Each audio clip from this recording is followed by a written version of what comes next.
نن راغلی جانانا د سبا څه پته لګي یاره بیا څه پته لګي د سبا څه پته لګي او کلیوال مروتونه د ښار دوړو کې ړانده شو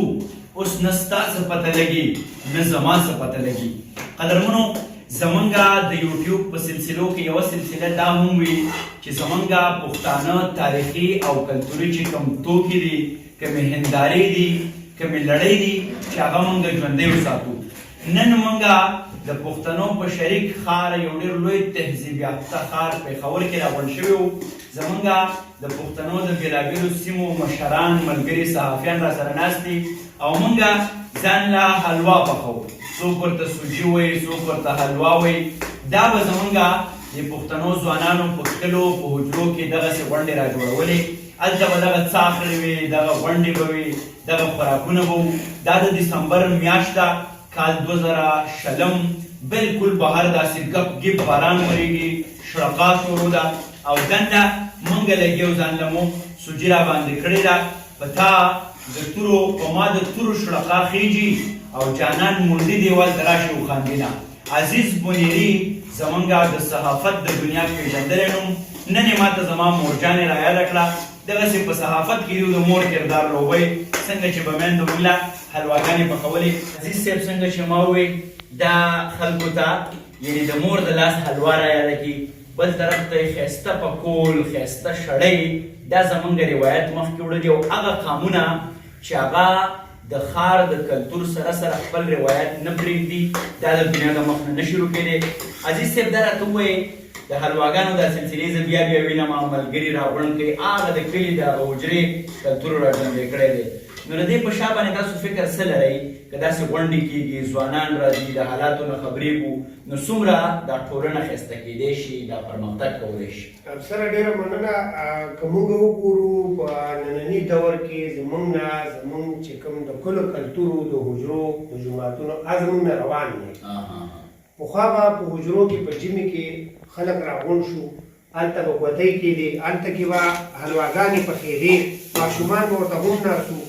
او دا ټول څیزونه به هغې ماشومانو کتل چې دا مشران زمونږ د کلتور څه څه دغه دي برخې دي هغه به هغوی لیدل او کټوه به پخه شوه ټوله به په شریکه وخوړه. بلا وخت شو موږ خو د کلو نه بهر وي چونکې هغه د ژوند د تېرېدو لپاره به خامخا چېرته مسافري یا دغه کې نو هغه د خپلو وجود نن خو شکر دی موږ په خپله خاوره ناست یو په خپل سرخار کې ناست یو خو د دغې کلتور د راژوندي کېدو لپاره موږ وخت په وخت باندې دلته چې څومره زموږ ملګري دي چېرته د حلوا کټوه چېرته د روټۍ بندوبست نو دا د دې مقصد زموږ دا دی چې زموږ دغه نوي نسل ته زموږ د حجرې د دغه کلتور دا دغه زموږ چې څومره کېدی شي چې دا موږ هغوی ته ورسوو چې داسې نه دي چې هغوی ته بیا په بله معاشره کې د هغوی نه څوک دا تپوس وکړي چې یاره ستاسو کلتوري دغه څه وي هلې ځلې څه وي هغوی ته دا پته نه وي نو کم سے کم هغوی ته دا احساس به وي چې یاره زموږ په دغه حجرو کې دا قسم دا به موږ وګورو دا ډېر یو ویلفیر دغه دی دې ته په مغرب کې هم خلک په ډېر ښه نظر ګوري او که چېرې هغې کلي باندې دا خبره هغوی ته په ګوته کړی شي چې یاره دا د دې علاقې دا کلتور دی دا ګوتې کېږي دا خبره دا ګوتۍ وي دلته کې خلک لوبې هم کوي او پخلي هم کوي نو دا د هغوی دپاره هم یو ډېر بلکل یوه ښه ستوري هم کېدی شي. قدرمنو څنګه چې عزیز صاحب ووایي پښتانه د روزګار په غرض باندې د کار په سلسله کې په مسافرو کې خو بیا په مسافرو کې داسې بانډارونه را جوړول دا د کور احساس ورکوي زما جنت جنت وطنه ما غریبي ستا په کوڅو کې نه پرېږدي نه. زمونږ سودیر افریدي صاحب ډېر تکړه خبریال هغو را سره وناست چې سودیر صاحب پښتانه د ماده پرستۍ یا میټیریالیزم یا د پیسې زغل داسې ور واغسته چې خپلې غونډې پښتنه مینه حجره دا یې رانه هېر کړو د نوي کل دپاره دا څومره نقصاندeh ثابتېدی شي؟ بالکل دا تاسو درسته خبره وکړه چې دا حالات د تېرو شلو 25 کالو کې خصوصا داسې جوړ شول چې که زه دا خبره وکړم چې د موږ په قبایلي معاشرو کې چې څومره ډیولپمنټ را درومي همره دا چې کوم نوی نسل دی دغو نه د خپلې حجرې او د جومات چې هغه کوم کلچر او سیسټم و هغه ترې کمزوری کېږي. زه خپله دا خبره ته کوم چې عزیز بهیر ته چې زه ګورم د حلوا تیارۍ نو ما ته یې خپله حجره رایاده کړه چې موږ به پکې ځوانان راغونډو، مشران به پکې راغونډو، چا به پکې چرګې نه یخني جوړه کړه، چا به پکې داسې حلواګانې کوي، چا به پکې هغه کوچونکي او ګوتې کول که نه. نو دا زمونږ د کلچر یوه حصه وه چې هغه د کوم نوجوان نسل دی هغو نه دا شی نه هېرېږي. خو چې کوم مهذب قومونه دي، کوم ترقي یافته قومونه دي، هغه په خپلو روایاتو باندې، په خپل ثقافت باندې، په خپل تاریخ باندې هغه پرې فخر کوي، ویاړ پرې کوي او هغه ژوندي ساتي په څه نه څه شکل کې. نو نن چې موږ عزیز بونیري صاحب ته ګورو د آفس ته موږ ته داسې محسوسېږي لکه دا زموږ د قبایلي یا د پښتنو د معاشرې اوجده چې وي. صحیح، ډېره زیاته مننه کوم سودیر صاحب. قدرمنو، ډېر لوی دانشور نورالامین یوسفزی صاحب لیکي چې موږ به د روایاتو په رڼا کې د حال د لارې په مستقبل کې خپږدو، یعنی خپل روایت به هم نه پرېږدو خو ماډرنیزم په لور به هم سفر کوو. عثمان بونیري زموږ ځوان خبریال هغه راسره هم ناست دی. عثمان جانه څنګه چل دی؟ د حلوا چل درځي که نه ټول د مشرانو ته پرېښي؟ نه، حلوا چل خو ما ته ډېر ښه راځي، بلکې پخلی زه ټول ښه مزېدار کوم او د عزیز صاحب سره مرسته هم کوم، لکه دا یوازې نه ده چې هغې لړي، زه پکې برخه حالم. اکثر به دا حلواګانې به مونږ کور پخولې زمونږ میندو یا خویندو، دا مټې به ودرول ډېر ګران کار و. احساس درته وشو چې دا کار ګران؟ بالکل کار ګران هم دی، خو به چیړه لوا وه که نه، نو سر به یې ورته هم تړلی و، په یخنۍ کې به یې په تندي خوله راغلی و، هغه جذبه لګیا وه. نو دا لوا لړل چې دي دا ډېرې مضبوطې مټې غواړي، دا د سړي کار نه دی. ډېره زیاته مننه کومه قدرمنو چې حجره وي، یاران وي، اول ته ټپه نه وي، نو دا به زیاتی نو که د عزیز صاحب اجازت یو څو ټپې به هم وکړو. عزیز صاحب خوښه دی ده او دا ټپې دي چونکې عثمان خبر را یاده کړه ما ته خپله هم یاد دي. زما مورګانې به یو مضبوط تیر به یې د سر نه تاو کړی او یو غټې پتیلې ته به لاندې وتې وه او هغه به یې رالړله. دا د مورجانې ته ډالۍ وي عثمان او ډېر ګونګړي تیار کړي، شانګله کې ډېر ګونګړي موږ خوړلي دي. ګونګړی به یو بل توکی دی د پښتون کلتور، په هغې به هم کله خبره کوو. دا ټپې دې ټولې زما مورجانې ته ډالۍ وي چې او که ورکوئ ورلا مې ورکئ،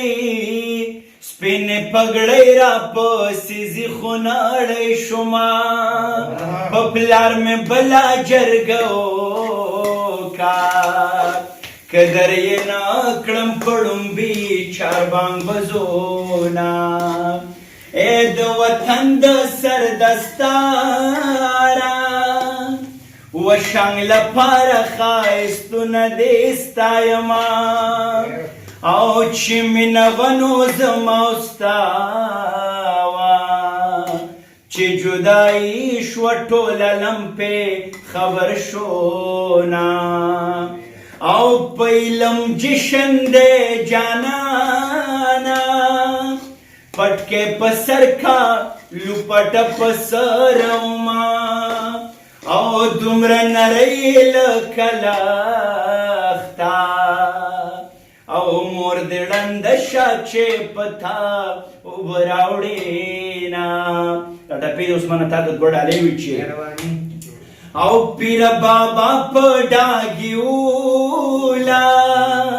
په تا تېرېږي دیوانه بابا لزینه، او د پیر بابا لارې دې سختې،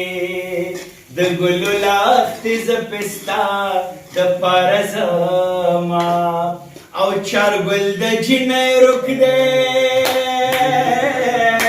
چارګل د جنۍ رک دی، په بلا ګرځومه، پاڼې لټومه، پاڼې لټومه، او پاڼې لټوم، په بڼو پاڼې لټومه. قدرمنو ډېره زیاته مننه کومه دا چونکې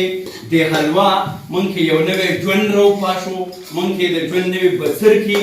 راپوکړه، د حلوا خوشبو هم را روانه ده او زما خېټه بیخي صبر نه کوي، ځکه چې د کلي د کلونو یو روایت نن په ښار کې مونږ ژوندی کړو. ټولو ځوانانو ته مې خواست دی دا یوازې د حلوا پخېده نه دي، د دې سره یو کریټیو ډیبیټ کېږي، د دې سره د چاپېرچل د حالاتو نه مونږ خبرېږو، د خپلو روایاتو نه خبرېږو، د پښتون تاریخ نه خبرېږو، د خپلې جغرافیې د خپلو وسایلو نه خبرېږو، او په تیره د خپلو رشتو سره د دې په بنیاد موږ بیا ځان تړلی شو د نن دغه ویډیو